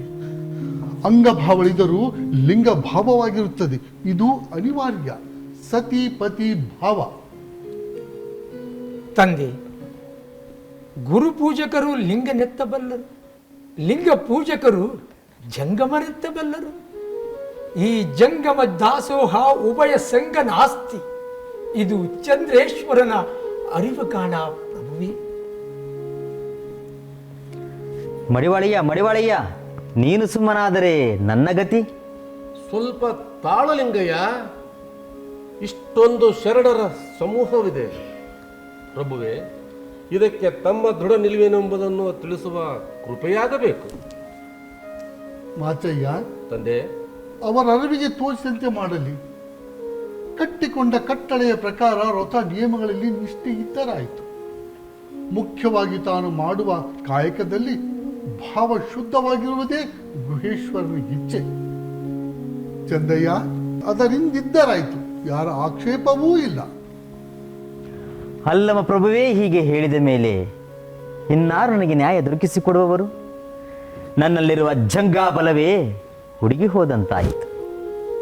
ತಂದೆ, ಮತ ಧರ್ಮಗಳು ವೈಯಕ್ತಿಕವಲ್ಲ, ಆ ನಿಯಮಗಳು ಸಾಮಾಜಿಕ. ಲಿಂಗ ಪೂಜೆಯಿಂದ ಸುದ್ದಿಯುಂಟಲ್ಲದೆ, ಲಿಂಗವಿಲ್ಲದೆ ಚಂದಹನಿಗೆ ಬಂದ ಭಾವ ಸುದ್ದಿಯಾದರೂ ಎಂತಹದ್ದು? ತಂದೆ, ಇದು ಶೈವ ಸಿದ್ಧಾಂತದ ಸುದ್ದಿಯೇ ಅಥವಾ ಶಿವದ್ವೈತ ಸಿದ್ಧಾಂತದ ಸುದ್ದಿಯೇ? ತಂದೆ, ಆ ರೀತಿ ಸುದ್ದಿಯು ಬರುವುದೆಂದು ಒಪ್ಪಿಕೊಂಡಿರಾದರೆ ಲಿಂಗವಂತ ಧರ್ಮದ ಗತಿಗಮ್ಯಗಳೆಂತು? ಅಂಗದ ಸದಾಚಾರವೇ ಲಿಂಗದಲ್ಲಿ ನಿಜ ಚೇತನವೆನಿಸುವುದು. ಸರ್ವ ಸಂಗತಿಯು ಜಂಗಮಾರಾಧನೆಯೇ ಬೆಳಕಾಗುವುದು, ಅಲ್ಲದೆ ಆ ಜಂಗಮಾರಾಧನೆಯೇ ಬೆಳಕು. ಲಿಂಗದ ಬೆಳಕೇ ಬೆಳಕು. ಆ ಜಂಗಮದಿಂದ ಬಂದುದೇ ಪ್ರಸಾದ. ಆ ಪ್ರಸಾದದ ಹೆಸರಿಗೆ ಲಿಂಗೈಕ್ಯ. ಇದನ್ನ ಗುರುಮಾರ್ಗ. ಇದನ್ನು ಸಾಧಿಸಿ ಕಲಿದೇವರ ನಿಜವ ಕಂಡೆ. ಗುರುವಾದರೂ ಕಾಯಕದಿಂದಲೇ ಜೀವನ್ಮುಕ್ತಿ, ಕಾಯಕದಿಂದಲೇ ಶಿಲೆಯ ಕುರುವು ಅರಿವುದು. ತಂದೆ, ಜಂಗಮನಾದರೂ ಅದರ ಕಾಯಕದಿಂದಲೇ ಅದರ ವೇಷದ ಪಾಶ ಅರಿವುದು. ಲಿಂಗವಾದರೂ ಚರ ಸೇವೆಯ ಮಾಡಲೇಬೇಕು, ಗುರುವಾದರೂ ಚರ ಸೇವೆಯ ಮಾಡಲೇಬೇಕು, ಜಂಗಮನಾದರೂ ಚರ ಸೇವೆಯ ಮಾಡಲೇಬೇಕು. ಇದು ಚಂದ್ರೇಶ್ವರದ ಲಿಂಗದರಿವು ಕೇಳ ಪ್ರಭುವೇ. ಚಂದಯ್ಯ, ಪಂಚೇಂದ್ರಗಳು ಉಂಟಾದ ಶಬ್ದ, ಸ್ಪರ್ಶ, ರೂಪ, ರಸ, ಗಂಧಗಳೆಲ್ಲ ಒಂದೇ ಮನೋಂದ್ರೆಯಲ್ಲಿ ಗ್ರಹಿಸುವಂತೆ ಸತ್ತ ಚಿತ್ತ ಆನಂದಗುಣ ಪೂರ್ಣವಾದ ವಸ್ತುವಿನಿಂದ ಗುರುಲಿಂಗ ಜಂಗಮ ಉಂಟಾಗಿದೆ. ಈ ಮೂರು ಒಂದನ್ನು ಬಿಟ್ಟು ಒಂದಿರಲಾರವು. ಸಾಧಕನಿಗೆ ಸಿದ್ಧ ಸ್ಥಿತಿಯಲ್ಲಿ ಒಂದೇ ಆಗುವು. ಅದಕ್ಕಾಗಿ ಈ ಮೂರನ್ನೂ ಪ್ರತ್ಯೇಕ ಒಂದು ವಿಂಗಡಿಸುವುದು ಸೂಕ್ತವಲ್ಲ. ಮಾಚಿದೇವರೇ, ತಾವೇ ಹೇಳಿದ ಪ್ರಕಾರ ಆ ಕೊನೆಯ ಮುಂದಿನ ಹಂತವೇ ಜಂಗಮ ದಾಸೋಹವಲ್ಲವೇ? ಅದನ್ನೆಂದು ಬಿಡಲಾಗದು. ಅದು ಒಂದರಿಂದಲೇ ತನು ಮನ ಧನಗಳು ಪ್ರಸಾದ ರೂಪ ಪಡೆಯುವು. ಅದು ಬಿಟ್ಟು ಮೂರಂಗ ಕೆಡಿಸಲೇಕೆ? ಉಭಯ ಸಂಘ ಸಾಧನೆಗಳು ಕೊನೆಗೊಂಡಾಗ ಅದೇ ಚಂದ್ರೇಶ್ವರನ ಪರಮಾರ್ಥ. ತನುವು ಗುರುವಿನದೆಂಬುದು ಗುರುಭಕ್ತಿ, ಮನಲಿಂಗ ದೇವನೆಂಬುದು ಲಿಂಗಭಕ್ತಿ. ಈ ಗುರು ಲಿಂಗ ಭಕ್ತಿಗಳ ಆಚೆ ತ್ರಿಬಲ ರಹಿತವಾದದ್ದು ಜಂಗಮ ದಾಸೋಹ. ಇದನ್ನೇ ಭಕ್ತರಾದವನು ನಿತ್ಯ ಪಡೆದು ಜಂಗಮ ದಾಸೋಹ ಮಾಡಬೇಕಾಗುತ್ತೆ. ಆಗ ಮಾಡುತ್ತಿರುವ ಅಣ್ಣನವರನ್ನು ಅರಿತಿದ್ದೇ ಈ ಚಂದ್ರೇಶ್ವರನನ್ನು ಅರಿತದ್ದು. ನಮ್ಮ ಚಂದಯ್ಯ ಶರಣರು ಸಂಬಂಧಾಚರಣೆಯ ಒಲವಿನ ಮೇಲೆ ಸಹಚಾರವನ್ನೇ ಹಲ್ಲಗಳೆಯುತ್ತಿದ್ದಾರೆ. ಅವರು ಜಂಗಮರಾಧನೆಯ ಮೇಲಂತಸ್ತಿನಲ್ಲಿ ಸುಖ ಆನಂದದಲ್ಲಿದ್ದನೆಂಬ ಭ್ರಾಂತಿಯಲ್ಲಿದ್ದಾರೆ. ಈ ಮೇಲು ಕೆಳಗಿನ ಅಂತಸ್ತು ಇಷ್ಟಲಿಂಗದಲ್ಲುಂಟೆ? ಭಕ್ತ ಯಾವ ಸ್ಥಿತಿಯಲ್ಲಿದ್ದರೂ ಅಂಗ ಬಿಡದಿರುವಾಗ ಲಿಂಗದಂತೆ ಬಿಡುತ್ತದೆ. ಈಗ ನನ್ನ ವಾದದ ತಾತ್ಪರ್ಯವೇನೆಂದರೆ, ಚಂದಯ್ಯ, ಸ್ವಲ್ಪ ತಾಳು. ನೀನೆಲ್ಲಿ ನಿನ್ನ ಲಿಂಗದ ಅಭಿಪ್ರಾಯವೆಲ್ಲಿ? ಬಸವಣ್ಣನೊಡನೆ ಹೋಲಿಸಿಕೊಳ್ಳುವುದು ಥರವಲ್ಲ. ಬಸವಣ್ಣ ತನ್ನಂಗದಲ್ಲಿ ಉಂಟಾದ ಸದ್ಬುದ್ಧಿ ಸದ್ಗುಣ ಸದಾಚಾರವೇ ಲಿಂಗವೆಂದು, ಮನದಲ್ಲಿ ಪ್ರಜ್ವಲಿಸುವ ಜ್ಞಾನವನ್ನೇ ಜಂಗಮವೆಂದು, ಅಂಗ ಜಂಗಮ ಸಂಗ ಸಮರಸವೇ ತಾನೆಂದು ಅರಿತಿದ್ದಾನೆ. ಹಾಗೆ ನಿತ್ಯ ನಿತ್ಯ ಮಾಡುವ ದಾಸೋಹವನ್ನು ಗುರುಲಿಂಗ ಜಂಗಮವೆಂದೇ ಅರಿತಿದ್ದಾನೆ. ನಮ್ಮ ಗುಹೇಶ್ವರ ಲಿಂಗದಲ್ಲಿ ಬಸವಣ್ಣನ ದಾಸೋಹದ ನಿಜದ ನಿಲುವೇನೆಂಬುದನ್ನು ಅರಿದು ಮಾತನಾಡುವುದಲ್ಲವೇ ಚಂದಯ್ಯ? ಹೌದು ತಂದೆ, ಅಣ್ಣನವರ ದಾಸೋಹ ಪರಮೋತ್ಕೃಷ್ಟವಾದುದು. ಇದು ಒಂದು ಜನಾಂಗದ, ಒಂದು ಮತಧರ್ಮಕ್ಕೆ, ಒಂದು ಕಾಲಘಟ್ಟಕ್ಕೆ ಸೀಮಿತವಾದ್ದಲ್ಲ. ಇದು ಸಕಲ ಮನುಕುಲಕ್ಕೂ ಇಡೀ ವಿಶ್ವಕ್ಕೂ ಕಾಲ ಕಾಲಕ್ಕೂ ಆದರ್ಶಪ್ರಾಯವಾದದ್ದು ತಂದೆ, ಆದರ್ಶಪ್ರಾಯವಾದದ್ದು. ನಿಜ ಚನ್ನ ಬಸವಣ್ಣ, ನಿನ್ನ ಮಾತು ಅಕ್ಷರಶ ನಿಜ ಅಲ್ಲವೇ ಶರಣರೇ? ಅಣ್ಣನವರ ದಾಸೋಹ ವಿಶ್ವವಂದಿತ. ಅಣ್ಣನವರ ದಾಸೋಹ ವಿಶ್ವವಂದಿತ. ಅಣ್ಣನವರ ದಾಸೋಹ ವಿಶ್ವವಂದಿತ. ಶರಣರೇ, ಹಾಗೆ ನನ್ನನ್ನು ಹೊಗಳಿದಿರಿ. ನನ್ನನ್ನು ಹೊಗಳಿ ಮೇಲಕ್ಕೇರಿಸಬೇಡಿ. ನಾನು ನಿಮಗಿಂತ ಸಣ್ಣವ ಎನಗಿಂತ ಕಿರಿಯರಿಲ್ಲ, ಈ ಶರಣಗಣಕ್ಕಿಂತ ಹಿರಿಯರಿಲ್ಲ. ನುಲಿಯ ಚಂದಯ್ಯ ಶರಣರು ಸಾಮಾನ್ಯರೇ? ಶಿವ ನುಲಿಯ ಚಂದಯ್ಯ ಶರಣರೇ, ನಿಮ್ಮ ನಾಮಸ್ಮರಣೆ ಈ ನಾಲಿಗೆಗೇ ಚಂದವಯ್ಯ.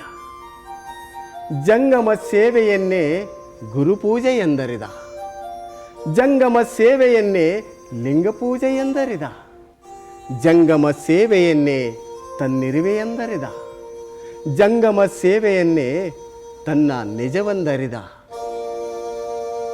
ಚಂದಯ್ಯ ಶರಣರೇ, ನಮ್ಮ ಕೂಡಲ ಸಂಗಮ ದೇವರಲ್ಲಿ ಜಂಗಮ ಪ್ರಾಣಿಯಾದ ಕಾರಣ ನಾನು ಆತನ ಆಳಿನ ಮಗನು.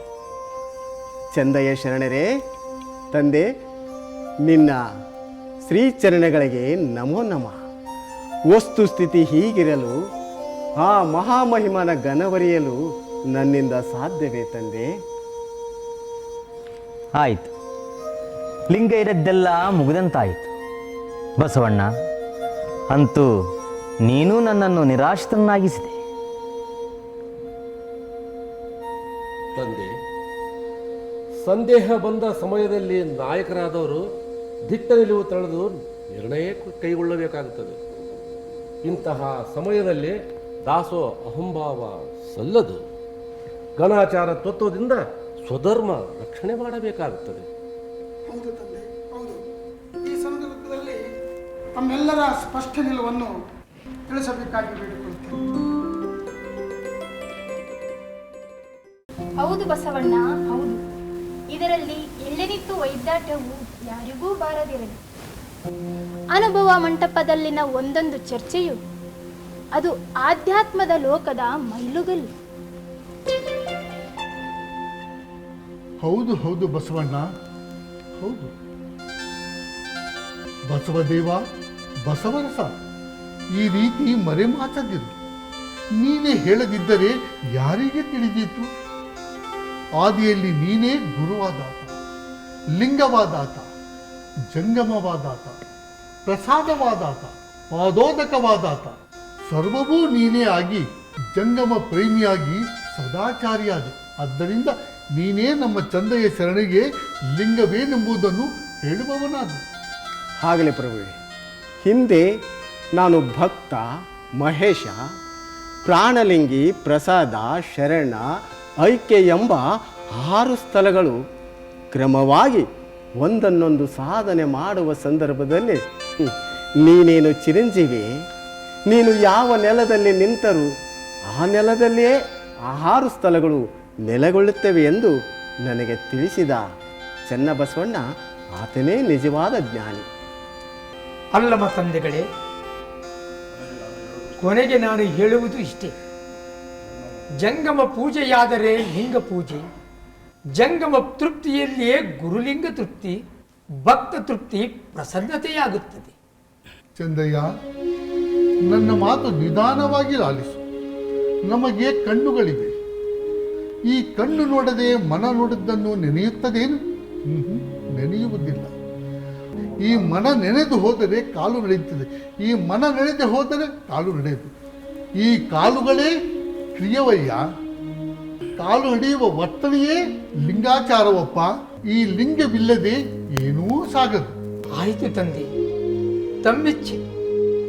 ಈ ಶರಣಗಣವನ್ನು ಉಳಿದು ನನಗೆ ಅಸ್ತಿತ್ವ ಉಂಟೆ.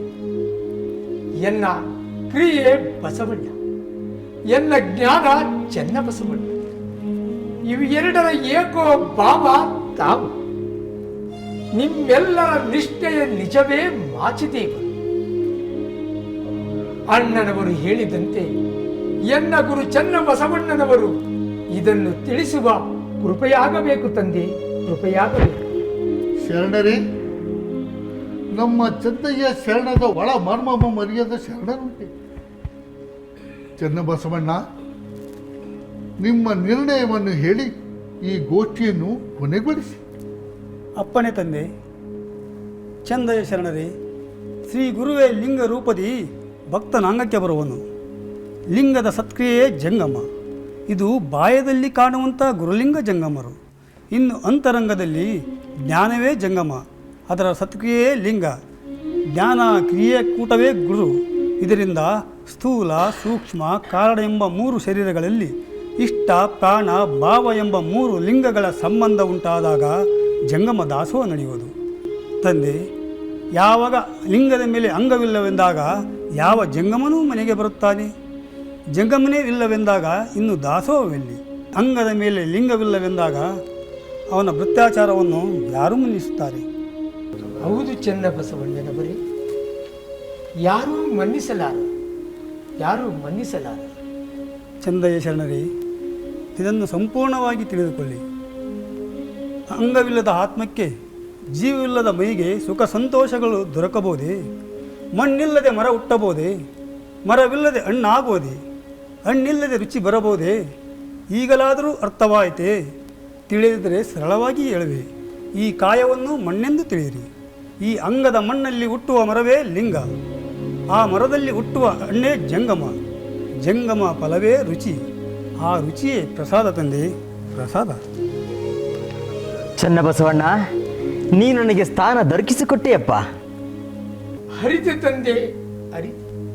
ಇನ್ನು ಲಿಂಗಯ್ಯನಿಲ್ಲದೆ ಅರಕ್ಷಣವೂ ನಾನು ಇರಲಾರೆ. ಲಿಂಗಯ್ಯ ಬಾ, ಲಿಂಗಯ್ಯ ಬಾ. ಲಿಂಗ ಮಧ್ಯೆ ಸರ್ವಸಿದ್ಧ, ಲಿಂಗ ಮಧ್ಯೆ ಜಗತ್ಸರ್ವಂ, ಲಿಂಗ ಮಧ್ಯೆ ಜಗತ್ಸರ್ವಂ, ಲಿಂಗ ಮಧ್ಯೆ ಸರ್ವ.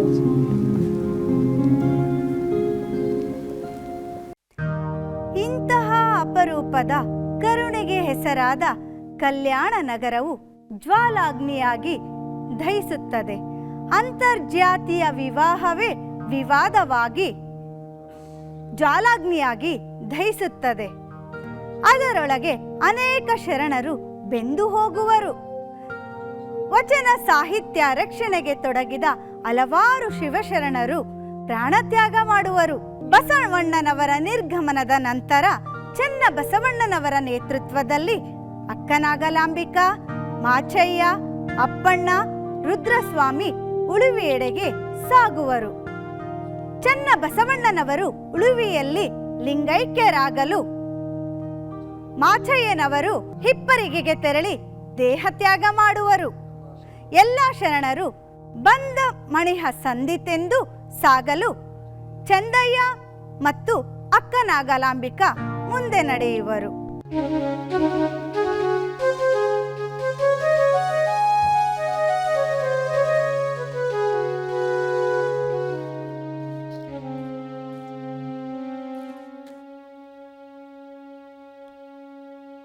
ಅಣ್ಣನವರ ಒಡನಾಟದಲ್ಲಿ ಕೆಲವು ವರ್ಷಗಳು ಕಳೆದ ನಮಗೆ ಆತ ನಿಲುವು ಮರೆಯಲಾಗುತ್ತಿಲ್ಲ.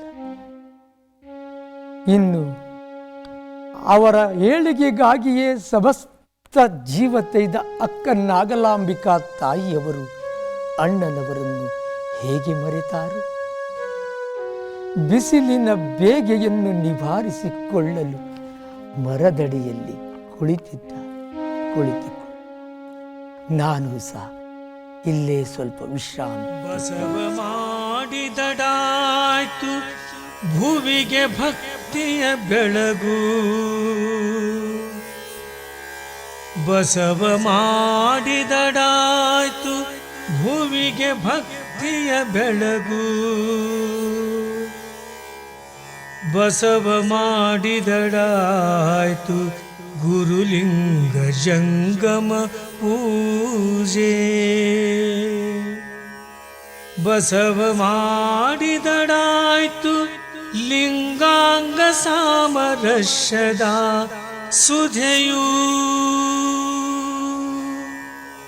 ಬಸವ ಮಾಡಿದಡಾಯ್ತು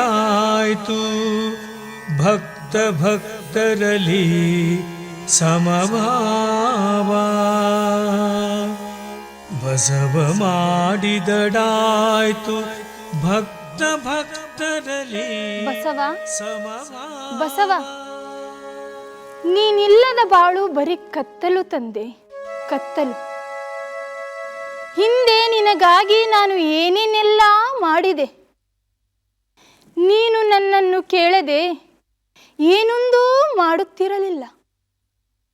ಹೀಗಿರುವಾಗ ನೀನೊಬ್ಬನೇ ಅದೇಕೆ ಹೋದೆಯಪ್ಪ, ಅದೇಕೆ ಹೋದೆ? ನೀಲಾಂಬಿಕಾ, ನಿನಗೂ ಕೂಡ ನನ್ನ ನೆನಪಾಗಲಿಲ್ಲವೇನೆ? ನಾನಿಂದು ದಿಕ್ಕಿಲ್ಲದವಳಾದೆ ಬಸವಣ್ಣ, ದಿಕ್ಕಿಲ್ಲದವಳಾದೆ. ನಾನೀಗ ಅನಾಥಳಪ್ಪ. ನಿನಗಾಗಿ ನಾನು ಬಂದೇನೆಂದರೆ ನೀನು ಲೋಕದ ಭಕ್ತಿಯ ಬೆಳಸಿಗಾಗಿ ಬಂದೆಯಪ್ಪ. ಭಕ್ತಿಯ ತವನಿಧಿ, ಮುಕ್ತಿಯ ಮೂರುತಿ, ಎನ್ನಂತರಂಗದ ಜ್ಯೋತಿ, ನಿನ್ನ ನಗಲಿ ಹೇಗಿರಲಯ್ಯ ಎಲೆ ಬಸವಲಿಂಗ, ಹೇಗಿರಲಯ್ಯ? ಹಾ, ಎನಗಿನ್ನಾರು ಎನಗಿನ್ನಾರು. ಹಾ ಹೌದು, ಇದೆಲ್ಲ ಕೂಡಲ ಸಂಗನ ಕೈತವಕ. ಅಂದು ನಿನಗೇನು ತಿಳಿಯದೆ ಸಂಗ ಸಂಗ ಎಂದು ಬಂದೆ. ಹೀಗೆ ಮುಂದೆ ಮುಂದೆ ನಡೆದವನು ನನಗಿಂತಲೂ ಮುಂದೆ ಯೋಗಿ ಬಿಟ್ಟೆಯಲ್ಲೋ, ಮುಂದೆ ಯೋಗಿ ಬಿಟ್ಟೆಯಲ್ಲೋ ಬಸವ, ಮುಂದೆ ಯೋಗಿ ಬಿಟ್ಟೆಯಲ್ಲೋ.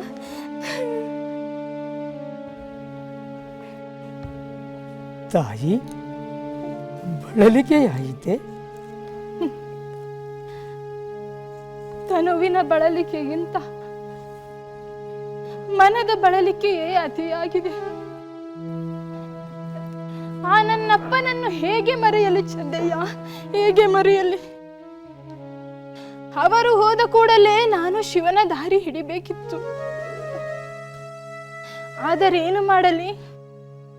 ಶಿವನ ಅಪ್ಪಣೆ ಇಲ್ಲವೆಂದು ಸುಮ್ಮನಾದೆ. ಅವರು ನನ್ನ ಮೇಲೆ ಹೊರಿಸಿದ ಗುರುತರವಾದ ಜವಾಬ್ದಾರಿಗಳನ್ನು ಪೂರ್ಣಗೊಳಿಸಬೇಕಲ್ಲವೇ ಚಂದಯ್ಯ? ತಾಯಿ, ಆ ಜವಾಬ್ದಾರಿಯನ್ನು ತಾವೀಗ ಪೂರ್ಣಗೊಳಿಸಿದ್ದೀರಲ್ಲ ತಾಯಿ. ತಾಯಿ, ಹೇಗಿದ್ದಿದ್ದು ಹೇಗಾಯಿತು ನೋಡಿದ್ದೀರಾ? ಬಸವಣ್ಣನ ಇಂತಹ ನೂತನ ಸಮಾಜದ ವಿಚಾರಕ್ಕೆ ಪೂರಕವಾಗಿ ಪ್ರಭುದೇವರ ಸಮ್ಮುಖದಲ್ಲಿ ಅಸಂಖ್ಯಾತ ಶರಣರು ಭುಜಕ್ಕೆ ಭುಜ ಕೊಟ್ಟು ನಿಂತರು. ಜಗತ್ತೇ ನಿಬ್ಬೆರಗಾಗುವಂತಹ ಸಮಾನತ್ವ ಸಮಾಜವನ್ನು ಸ್ಥಾಪಿಸಿ ತೋರಿದರು. ಅಂತಹ ಬಸವಣ್ಣನೇ ಹೊರಟು ಹೋದ. ಆತನ ಹಿಂದೆ ಅತ್ಯಂತ ಕಿರಿಯವನಾದ ಇರಿಬಾರದ ಹೊರೆ ಹೊತ್ತ ನನ್ನ ಮಗ ಚೆನ್ನಬಸವಣ್ಣನೂ ಹೋದ. ಎಲ್ಲದಕ್ಕೂ ಎದೆ ಕೊಟ್ಟು ಎದುರಿಸಿದ ಮಾಚಯ್ಯನೂ ಹೋದ. ಹಾಗೆ ಕಿನ್ನರಯ್ಯ, ಅಪ್ಪಣ್ಣ, ರುದ್ರಮುನಿ ಎಲ್ಲರೂ ಹೋದರು, ಎಲ್ಲರೂ ಹೋದರು. ನನ್ನೊಬ್ಬಳನ್ನೇ ಬಿಟ್ಟು ಹೋದರು, ನನ್ನೊಬ್ಬಳನ್ನೇ ಬಿಟ್ಟು ಹೋದರು. ತಾಯಿ, ಸಮಾಧಾನ ಮಾಡಿಕೊಳ್ಳಿ. ಇದು ಅನಿವಾರ್ಯವೂ ಕೂಡ. ತಮ್ಮ ಹೃದಯದಲ್ಲಿ ಇಂಥ ವೇದನೆ ಇದ್ದರೂ ಧರ್ಮ ರಕ್ಷಣೆ ಹೊಣೆಯಿಂದ ತಾವೆಂದು ಹಿಮ್ಮುಖರಾಗಿಲ್ಲ ತಾಯಿ. ಧರ್ಮ ರಕ್ಷಣೆ ಹೊಣೆಯಿಂದ ತಾವೆಂದು ಹಿಮ್ಮುಖರಾಗಿಲ್ಲ. ಇದು ನಾವು ಮಾಡಲೇಬೇಕಾದ ಕರ್ತವ್ಯವಲ್ಲವೇ ಚಂದಯ್ಯ? ಈ ಲಿಂಗವಂತ ಧರ್ಮದ ಉಳಿವಿಗಾಗಿ ನೂತನ ಕಟ್ಟಡವನ್ನು ಕಟ್ಟಲು ಬಸವಣ್ಣ, ಚೆನ್ನಬಸವಣ್ಣನವರು ಪಟ್ಟಪಾಡು ಅಷ್ಟಿಷ್ಟಲ್ಲಪ್ಪ, ಅಷ್ಟಿಷ್ಟಲ್ಲ. ಹಗಲು ರಾತ್ರಿ ಊಟ ನಿದ್ರೆ ಬಿಟ್ಟು ಯೋಚಿಸಿದ ದಿನಗಳಿಗೇ ಲೆಕ್ಕವಿಲ್ಲ, ಲೆಕ್ಕವಿಲ್ಲ. ಇಂತಹ ಸುಂದರ ಕಟ್ಟಡವನ್ನು ಕಿಡಿಗೇಡಿಗಳು ಕೆಡವಿ ಬಿಟ್ಟರು. ಆಗಬಾರದ್ದು ಆಗಿ ಹೋಯಿತು ತಾಯಿ. ಇದಕ್ಕೆ ಚಿಂತಿಸಿ ಫಲವಿಲ್ಲ. ಹೇಗಾಯಿತಲ್ಲ ಎಂದು ನಾನು ಚಿಂತಿಸುತ್ತಿಲ್ಲ ಚಂದಯ್ಯ. ಇಂತಹ ಲಿಂಗವಂತ ಧರ್ಮದ ಉಳಿವಿಗಾಗಿ ಏನು ಮಾಡಬೇಕೆಂಬ ಚಿಂತನೆಯೇ ಅತಿಯಾಗಿದೆ. ಸರ್ವ ಶರಣರ ಶ್ರಮ ಸಾರ್ಥಕವಾಗಬೇಕು.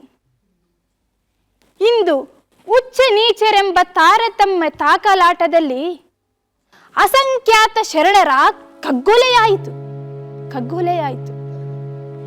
ಕೆಲವೇ ಕೆಲವು ಕ್ಷಣಗಳಲ್ಲಿ ಕೈಲಾಸದಂತದ್ದ ಕಲ್ಯಾಣ ನರಕ ಸದೃಶವಾಯಿತು. ಎಲ್ಲರೂ ನಿರ್ನಾಮವಾದರೆಂದು ಅವರಿಂದು ಅಹಂಕಾರದ ಅಟ್ಟಹಾಸದಲ್ಲಿ ಮೆರೆಯುತ್ತಿರಬಹುದು. ಆದರೆ ಶರಣರ ವಿಚಾರಗಳೆಂದಿಗೂ ಅಳಿಯವು. ಮುಂದೊಂದು ದಿನ ಈ ವಚನ ಸಾಹಿತ್ಯವು ಲೋಕಮನ್ನಣೆ ಪಡೆಯುವುದರಲ್ಲಿ ಎಳ್ಳೆನಿತೂ ಸಂಶಯವಿಲ್ಲ. ನಿಜ ತಾಯಿ, ಅದಕ್ಕಾಗಿ ಅಣ್ಣನವರು ಮೇಲಿಂದ ಮೇಲೆ ಹೇಳುತ್ತಿದ್ದರು, ನಮ್ಮ ಅಸ್ತಿತ್ವ ಅಳಿದರೂ ಚಿಂತೆಯಿಲ್ಲ, ನಮ್ಮ ಸಾಹಿತ್ಯ ಅಳಿಯಬಾರದಂದು. ತಾಯಿ, ಇನ್ನೇನು ನಿಶ್ಚಿಂತೆಯಿಂದ ನಾವು ಪ್ರಯಾಣಿಸಬಹುದಲ್ಲವೇ? ಅಮ್ಮ, ಅಂದ ಹಾಗೆ ನಾವು ಈಗ ಹೋಗುವುದಾದರೂ ಎಲ್ಲಿಗೆ? ಶಿವನು ಕರೆದಲ್ಲಿಯೇ ಆತನೇ ನಮಗೆ ದಾರಿ ತೋರುತ್ತಾನೆ. ಮೊದಲು ತುಂಗಾ ತೀರಕ್ಕೆ ಹೋಗೋಣ ನಡೆ. ಅಮ್ಮ, ಕಲ್ಯಾಣದಲ್ಲಿನ ಶರಣರು ಚದುರಿದರು, ಜನಮಾನಸಗಳಲ್ಲಿ ಅವರ ವಿಚಾರಗಳಿನ್ನೂ ಚದುರಿಲ್ಲ ತಾಯಿ, ಚದುರಿಲ್ಲ. ಅದಕ್ಕಾಗಿಯೇ ಗ್ರಾಮಗಳಲ್ಲಿಯೂ ತಮಗೆ ಅದ್ಧೂರಿಯಾದ ಸ್ವಾಗತ ದೊರೆಯುತ್ತಿದೆ ತಾಯಿ, ಸ್ವಾಗತ ದೊರೆಯುತ್ತಿದೆ. ಅದರ ಕೀರ್ತಿ ಸೇರಬೇಕಾದದ್ದು ಬಸವಣ್ಣನಿಗಲ್ಲವೇ ಚಂದಯ್ಯ? ಇಲ್ಲ ತಾಯಿ, ಇಲ್ಲ. ಅಂತ ಬಸವಣ್ಣನಿಗೆ ಚಿಕ್ಕಂದಿನಿಂದಲೇ ಆಸರೆಯಾಗಿ ನಿಂತು ಅಂತ ವಿಚಾರಗಳನ್ನು ಉಳಿಸಿ ಬೆಳೆಸಲು ಅನುಕೂಲ ಮಾಡಿದಿರಲ್ಲ ತಾವು, ತಮಗೆ ಸೇರಬೇಕಾಗುತ್ತಿದೆ ತಾಯಿ. ಇಂದಿನ ಇಡೀ ಮನುಕುಲವೇ ನಿಮಗೆ ಋಣಿಯಾಗಬೇಕಾಗಿದೆ ತಾಯಿ, ಋಣಿಯಾಗಬೇಕಾಗಿದೆ. ರಸ್ತೆಯಲ್ಲಿ ನೀರು ಹಾಕಿ ಮಡಿ ಹಾಕಿರಿ. ಅದು ಅಕ್ಕ ನಾಗಮ್ಮ ತಾಯಿ ಮತ್ತು ಚಂದಯ್ಯ ಶರಣರು ದಯಮಾಡಿಸುತ್ತಿದ್ದಾರೆ.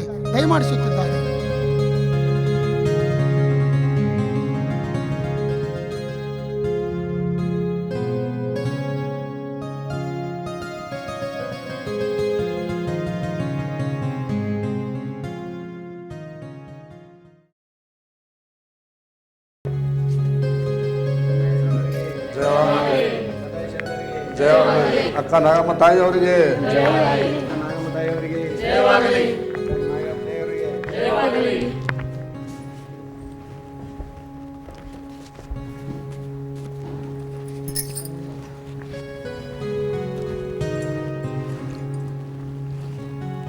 ದಯಮಾಡಿಸಿ ತಾಯಿ, ದಯಮಾಡಿಸಿ. ಅಂದ ಹಾಗೆ ಇದಾವ ಊರು ತಂಗಿ? ಇದು ಎಣ್ಣೆಹೊಳೆ ಗ್ರಾಮ ತಾಯಿ. ಸಿದ್ಧವೀರರಾಜು ಸ್ವಾಮಿಯವರು ಊರಿನ ಗ್ರಾಮಸ್ಥರೊಂದಿಗೆ ತಮ್ಮನ್ನು ಬರಮಾಡಿಕೊಳ್ಳುವುದಕ್ಕೆ ಆಗಮಿಸಿದ್ದಾರೆ ತಾಯಿ. ಶರಣು ಅಕ್ಕ ನಾಗನಾಂಬಿಕ ತಾಯಿಯವರಿಗೆ, ಶರಣು ನೂಲಿಯ ಚಂದಯ್ಯ ಶರಣು ಶರಣಾರ್ಥಿ ತಂದೆ, ಶರಣು ಶರಣಾರ್ಥಿ. ಅಕ್ಕನವರೇ, ತಮ್ಮ ಪಾದದರ್ಶನದಿಂದ ನಮ್ಮ ಭೂಮಿ ಪಾವನವಾಯಿತು. ದಯಮಾಡಿಸಿ. ಆ ಗನ್ನದಿರಿ ಅಪ್ಪ, ಆ ಗನ್ನದಿರಿ. ನಾನೆಷ್ಟರವನು? ನಾನಿಂದು ಜೀವ ಹಿಡಿದಿದ್ದೇನೆಂದರೆ ಅದು ಚಂದಯ್ಯನ ದಯದಿಂದ. ಕಣ್ರೆಪ್ಪೆಯಂತೆ ನನ್ನನ್ನು ಪೊರೆದಿದ್ದಾನೆ. ಆ ಗನ್ನದಿರು ತಾಯಿ, ಅದು ನನ್ನ ಪೂರ್ವ ಜನ್ಮದ ಸುಕೃತವೆಂದು ಭಾವಿಸಿದ್ದೇನೆ ತಾಯಿ, ಪೂರ್ವ ಜನ್ಮದ ಸುಕೃತವೆಂದು ಭಾವಿಸಿದ್ದೇನೆ ತಾಯಿ. ಇಡೀ ಎಣ್ಣೆಗಳ ಗ್ರಾಮಸ್ಥರು ನಿಮ್ಮ ದೊರಕಾಗಿ ಕಾಯುತ್ತಿದ್ದಾರೆ. ಇಲ್ಲಿಯ ತನಕ ತಾವು ವಚನ ಸಾಹಿತ್ಯ, ಲಿಂಗವಂತ ಧರ್ಮದ ಬಗ್ಗೆ ಉಳಿವೆಯಿಂದ ಪಾದಯಾತ್ರೆ ಮಾಡಿ ತುಂಬ ದಣಿದಿದ್ದೀರಿ. ಇನ್ನು ಮುಂದೆ ಪ್ರಯಾಣ ಮಾಡುವುದು ಬೇಡ, ಇಲ್ಲಿಯೇ ತಂಗಬೇಕೆಂಬುದು ಅವರ ಇಚ್ಛೆಯಾಗಿದೆ. ತಾವು ಇಲ್ಲಿಯೇ ತುಂಗಾ ತೀರದ ತಟದಲ್ಲಿ ತಮಗಾಗಿ ಮಂಟಪವನ್ನು ನಿರ್ಮಿಸಿ ಎಲ್ಲ ಅವಸ್ಥೆಯನ್ನು ಮಾಡಿದ್ದೇವೆ. ತಾವು ಇಲ್ಲೇ ಉಳಿಯಬೇಕು ತಾಯಿ. ತಮ್ಮಿಚ್ಛೆಯಂತಾಗಲಿ ತಂದೆ. ಚಂದಯ್ಯ, ತಮ್ಮ ಚಿತ್ತ ತಾಯಿ. ಹಾಗೆ ಆಗಲಿ, ನಾ ಇಲ್ಲೇ ತಂಗುವೆ. ನಮ್ಮೂರು ಧನ್ಯವಾಯಿತು, ನಮ್ಮೂರಿನ ಜನ ಧನ್ಯರಾದರು. ಚಂದಯ್ಯ ಶರಣರಿಗೆ, ಅಕ್ಕ ನಾಗನಾಂಬಿಕ ತಾಯಿಯವರಿಗೆ ಚಂದಯ್ಯ ಶರಣರಿಗೆ, ಅಕ್ಕ ನಾಗಲಾಂಬಿಕ ತಾಯಿಯವರಿಗೆ, ಚಂದಯ್ಯ ಶರಣರಿಗೆ, ಅಕ್ಕ ನಾಗಲಾಂಬಿಕ ತಾಯಿಯವರಿಗೆ, ಚಂದಯ್ಯ ಶರಣರಿಗೆ, ಅಕ್ಕ ನಾಗಲಾಂಬಿಕ ತಾಯಿಯವರಿಗೆ, ಚಂದಯ್ಯ ಶರಣರಿಗೆ, ಚಂದಯ್ಯ ಶರಣರಿಗೆ, ಅಕ್ಕ ನಾಗಲಾಂಬಿಕ ತಾಯಿಯವರಿಗೆ. ಹೀಗೆ ಕೆಲ ಕಾಲ ಚಂದಯ್ಯ ಶರಣರು ಅಕ್ಕನಾಗಲಾಂಬಿಕಾ ತಾಯಿಯವರೊಡನೆ ಹೆಣ್ಣೆವಳಿ ಗ್ರಾಮದಲ್ಲಿದ್ದು ಮುಂದೆ ನಂದಿ ಗ್ರಾಮಕ್ಕೆ ತೆರಳುವರು. ಅಷ್ಟರೊಳಗಾಗಿ ಅಕ್ಕನಾಗಲಾಂಬಿಕಾ ತಾಯಿಯವರು ಲಿಂಗೈಕ್ಯರಾಗಲು ಚಂದಯ್ಯ ಶರಣರು ನಂದಿ ಗ್ರಾಮದಲ್ಲಿ ತಮ್ಮ ಜೋಳಿಗೆಯ ಬೆತ್ತವನ್ನು ಬಿಟ್ಟು ಮುಂದೆ ಕ್ರಿಸ್ತಶಕ 1182ರಲ್ಲಿ ದುಮ್ಮಿರಾಯನ ಹೆಂಡತಿ ಪದ್ಮಾವತಿಯ ಕೋರಿಕೆಯ ಮೇರೆಗೆ ಪದ್ಮಾವತಿ ಎಂಬ ಗ್ರಾಮಕ್ಕೆ ಬಂದು ನೆಲೆಸುವರು.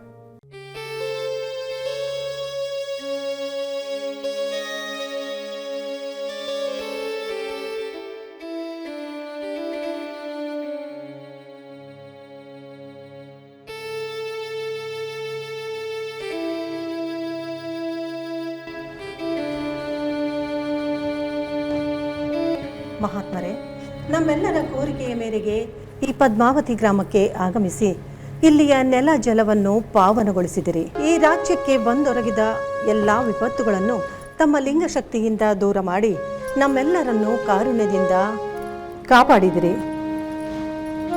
ತಾಯಿ, ಅದು ನಿಮ್ಮ ನಂಬಿಕೆಯ ಫಲ. ಅಣ್ಣನವರು ಹೇಳಿದಂತೆ ನಂಬದೆ ನಚ್ಚದೆ ಬರೆದೆ ಕರೆದರು ನಂಬಲರಿಯರಿ ಲೋಕದ ಮನುಜರು. ನಂಬಿ ಕರೆದರೆ ಎನ್ನನೇ ಆ ಶಿವ. ನೀವು ಶಿವನನ್ನು ನಂಬಿದಿರಿ, ಬದುಕು ಶಿವಮಯವಾಗಿ ಮಾಡಿಕೊಂಡಿರಿ. ತಂದೆ, ನೀವು ನಮ್ಮ ಕಣ್ಣಿಗೆ ಕಾಣುವ ನಮ್ಮೊಡನೆ ಮಾತನಾಡುವ ದೇವರು. ಇಲ್ಲಿಯ ತನಕ ಸನ್ಮಾರ್ಗದಲ್ಲಿ ನಡೆಸಿದಿರಿ. ಅನುದಿನ ನಮ್ಮನ್ನು ಪೊರೆದಿರಿ. ಜನರ ಅಂಧಶ್ರದ್ಧೆ ಮೂಢನಂಬಿಕೆಯನ್ನು ತೊಲಗಿಸಿದಿರಿ. ನಮಗೆ ಕಾಯಕದ ಮಹತ್ವ ತಿಳಿಸಿ ಸೋಹಂ ಎನ್ನಿಸದೆ ದಾಸೋಹಂ ಎನ್ನಿಸಿದಿರಿ. ಹೌದು ರಾಣಿ, ಹೌದು. ಅದು ನನ್ನದು, ಇದು ನನ್ನದು ಅನ್ನುವುದರಲ್ಲಿ ಏನಿದೆ? ನನ್ನದೆನ್ನುವುದೆಲ್ಲ ಏನಿದೆ ಇಲ್ಲಿ? ಎಲ್ಲ ಅವನದು. ಅಪಾರ ಶರಣರ ಜೀವನದ ಮಹತ್ವತೆಯನ್ನು ಈ ನಾಡಿಗೇ ತೋರಿದ್ದಿರಿ. ಬಸವಾದಿ ಪ್ರಮಥರನ್ನು ಕಾಣಲಾಗಲಿಲ್ಲವೋ ಎಂಬ ಕೊರಗನ್ನು ತಾವೊಬ್ಬರೇ ನೀಗಿಸಿದಿರಿ. ತಮ್ಮಲ್ಲೇ ಎಲ್ಲರನ್ನೂ ತೋರಿದಿರಿ. ಅಪ್ಪರ ಭವಿಗಳಾಗಿ ಭವದಳು ಜನನ ಮರಣ ಚಕ್ರದಳು ಸುತ್ತುವುದನ್ನು ತಪ್ಪಿಸಿದಿರಿ. ನಿಮ್ಮ ಕರುಣೆಯಿಂದ ನಮ್ಮನ್ನೆಲ್ಲ ಸಲಹಿದಿರಿ. ಇನ್ನು ಈ ಜನ್ಮಕ್ಕೆ ಕೊನೆಯನ್ನು ತೋರಿದಿರಿ ತಂದೆ. ಗಂಗಮ್ಮ, ನಂದಪ್ಪ, ನಿಮ್ಮ ಶರಣರ ಜೀವನವು ಈ ನಾಡು ಅನವರತ ಕೊಂಡಾಡು. ರಾಣಿ ಪದ್ಮಾವತಿಯ ದಾನ ಗುಣವನ್ನು ಈ ನಾಡು ಅನವರತ ಸ್ಮರಿಸುವುದು. ಹಾಗನ್ನದಿರಿ ತಂದೆ. ತಾವು ಕೊಟ್ಟಿರಿ. ತಾವು ಕೊಟ್ಟುದನ್ನು ಗುರುಲಿಂಗ ಜಂಗಮಕ್ಕೆ ಅರ್ಪಿಸಿ ಕೃತಾರ್ಥವಾದರಷ್ಟೇ. ರಾಣಿ, ಪ್ರತಿಯೊಂದರಲ್ಲಿಯೂ ಈ ಸರ್ವಾರ್ಪಣ ಭಾವ ಬಲಿಬೇಕು ತಾಯಿ. ಅಂದಾಗಲೇ ಆ ಚಂದ್ರೇಶ್ವರನ ಲಿಂಗ ಒಲಿಯುವುದು ತಾಯಿ, ಲಿಂಗ ಒಲಿಯುವುದು. ತಂದೆ, ಇಂದು ನಮ್ಮನ್ನೆಲ್ಲ ಶ್ರೀಮಠಕ್ಕೆ ಕರೆಸಿದಿರಿ. ಆದರೆ ಕಾರಣವೇನೆಂದು ತಿಳಿಯಲಿಲ್ಲವಲ್ಲ? ಮಗಳೇ, ಹೇಳಿ ಹೋಗಲೆಂದೇ ನಿಮ್ಮೆಲ್ಲರನ್ನು ಕರೆಸಿದ್ದು. ಅಂದರೆ ತಮ್ಮ ಮಾತಿನ ಮತಿತಾರ್ಥ? ಇನ್ನು ನಾನಿಲ್ಲಿ ವ್ಯರ್ಥ. ಹಾಗೆ ನುಡಿಯದಿರಿ ತಂದೆ, ಹಾಗೆ ನುಡಿಯದಿರಿ. ನೀವು ನಮ್ಮನ್ನು ಒಂಟಿಯಾಗಿ ಬಿಟ್ಟು ಹೋಗುವಿರಾ? ಅದು ನಾವು ಮಾಡಿಕೊಂಡ ನಿಯಮವೆಲ್ಲ ರಾಣಿ. ತಂದೆಯ ಮಾತನ್ನು ಮಕ್ಕಳಾದವರು ನಾವು ಪಾಲಿಸಬೇಕಲ್ಲವೇ? ಅಣ್ಣನವರು, ಚೆನ್ನ ಬಸವಣ್ಣನವರು ಪ್ರಭುದೇವರಾದಿಯಾಗಿ ಎಲ್ಲರೂ ಹೋಗಲಿಲ್ಲವೇ? ಅಷ್ಟೇ ಏಕೆ ಮೊನ್ನೆ ತಾನೆ ನನ್ನ ತಾಯಿ ಅಡೆದವ್ವ ಅಕ್ಕ ನಾಗಲಾಂಬಿಕಾ ತಾಯಿಯವರು ಹೋಗಲಿಲ್ಲವೇ?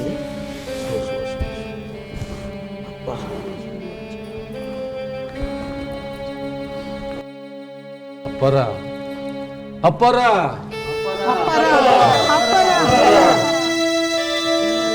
ಆದರೂ ಇಷ್ಟು ಬೇಗನೆ ನೀವು ಇಷ್ಟು ಬೇಗ? ಶರಣರಿಗೆ ಮರಣವೇ ಮಹಾನೋಮಿ ಅಲ್ಲವೇ?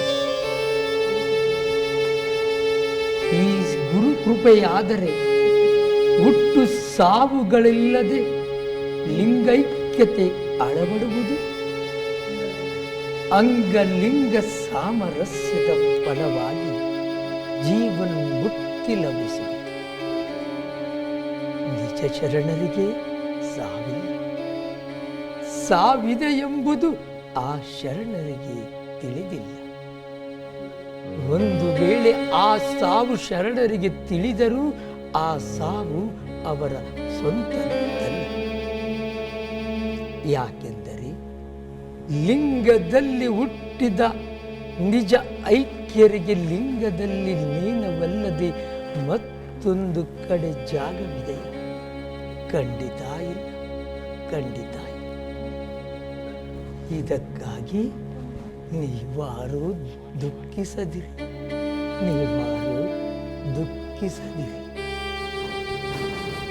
ನನ್ನ ತಂದೆ ಬಾರದ ಭವಂಗಳಲ್ಲಿ ಭರಿಸಿದೆ. ಸಾಕಿನ ನಿನ್ನಾಣತೆಯಂತೆ ನಿನ್ನ ಆಜ್ಞೆಯನ್ನು ಪೂರೈಸಿದೆ ತಂದೆ, ಪೂರೈಸಿದೆ. ಹುರಿಯುವ ಕರ್ಪೂರಕ್ಕೆ ಕರುಕಿಲ್ಲ, ಮೃಗ ಜಲಕ್ಕೆ ಕೆಸರಿ, ಗಾಳಿಯಲ್ಲಿನ ಹೂವಿನ ವಾಸನೆ ಬಾಡಲಿಲ್ಲ. ಅದರಂತೆ ನೀನುಲಿದವಂಗೆ ಭವವಿಲ್ಲ. ಓ ನನ್ನ ತಂದೆ,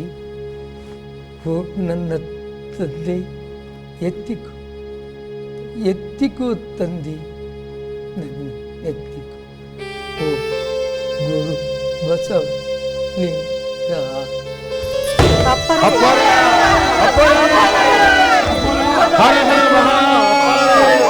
ಹರ ಹರ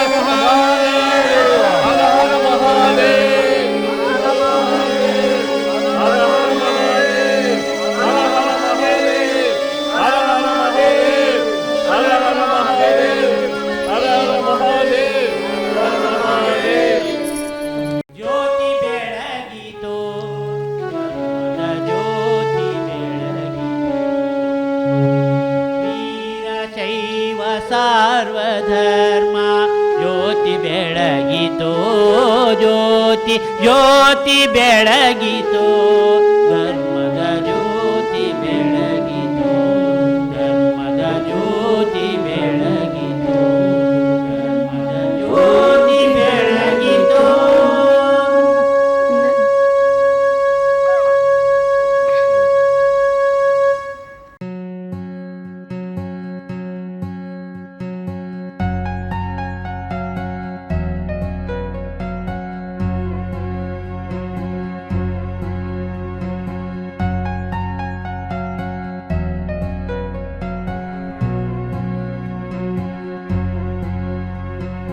ಲೋಕದ ಡೊಂಕ ನೀವೇಕೆ ತಿದ್ದುವಿರಿ,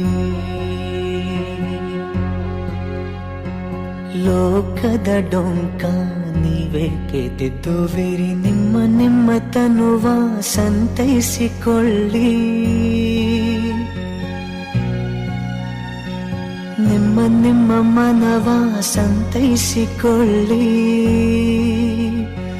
ನೆರೆಮನೆಯ ದುಃಖಕ್ಕೆ ಅಳುವವರ ಮೆಚ್ಚ ಕೂಡಲ ಸಂಗಮ ದೇವ.